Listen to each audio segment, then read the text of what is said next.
عليكم ورحمة الله وبركاته أعزائي المشاهدين، أسعد الله قلوبكم أينما كنتم. الفيسبوك موقع اجتماعي معروف على مستوى عالم، الهدف منه التواصل ويا أصدقائك ويا أقاربك وإلى آخره. للأسف الشديد بعض الناس قاموا يستخدمون الفيسبوك لشغلات غير أخلاقية وشعلوا الوضعية، يعني حتى اليهود اللي دا يسوون حتى اليهودي ما دا يقبل بيه. خلونا أشوفكم أول صورة، ضحية للبيع ب$10 لحق يا ولد. يعني شنو ضحية البيت؟ شنو قاعد تشتغل على باب الله لو شنو؟ خليني اشرح لكم. هذا طفل من اطفال الهاكر يخترقون العالم، يخترقون اعراض العالم، وبعدين يطقوا لهم صور او فيديو ويجون يعرضوها الشله مالتهم حتى يبيعوها ب$10 او ب$5. يعني يتاجرون باعراض العالم. حبيب قلبي تعرف شنو؟ يعني سالفتك سالفه ام علي، تعرفوا ام علي؟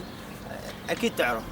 على طار ام علي بالفيس قاعد ابحث، اكتب الكوفي شوب، بس كتبت ألف لام كاف واو، شو سطرني علي ومريم خليني اشوفكم هاي الصورة والعينتين. خلينا نشوف ايش كاتبه.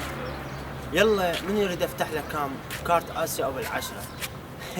ها والمقدم على شرط الاسيا يكون مقدما، دفع مقدما. ليش ندسرون اللوتية علينا مليون%؟ يعني هذا ولد وفد واحد تلقاه مريض ويحس بنفسه نقص اللي دا يسوي هالشغلتين. ماكو اكيد ماكو بنيه انه تسوي هاي الشغلات، اكو اماكن خاصه بهاي السوالف. اشوفكم انه بهاي الصفحه الجديده محبي اباط نانسي عجرم. شنو من جبتوها؟ يعني من تجيبون هاي السوالف؟ لا وواحد شو معلق، شوفوا هذا التعليق، امنيتي اكل. يعني بربك ما استعيت من كتابتي شي تعليق، ما خفت شوف واحده من قرايبك، واحد من قرايبك، ايش قلت لروحك وشنو يعني؟ استغفر الله ربي. وعندنا سالفه اللي هي ما يقبل بها لا الغيره العراقيه ولا اي واحد يعني يقبل بها، بيج وصفحات محارم عراقيه. خلي اشوفكم هاي الصوره، شوفوها.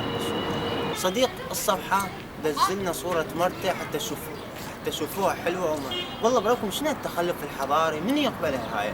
يعني من اللي يسويها؟ حتى الله ما يقبل. يعني حتى اليهودي هذا اللي يقولون عليه يهودي همينه ما مسوي هيك سالفه. حبايب قلبي، الهدف من هاي الحلقه انه توعيه الناس اللي ما تدري خطيئه وضحايا، الناس ما ادري اذا كانت عندكم بنات صغار او هاي، يعني ديروا بالكم من هذول الناس. وصلنا وياكم لنهايه الحلقه، ان شاء الله استمتعتوا واستفادتوا من هاي الحلقه، وان شاء الله نشوفكم في الحلقات الجايه. في مالنا.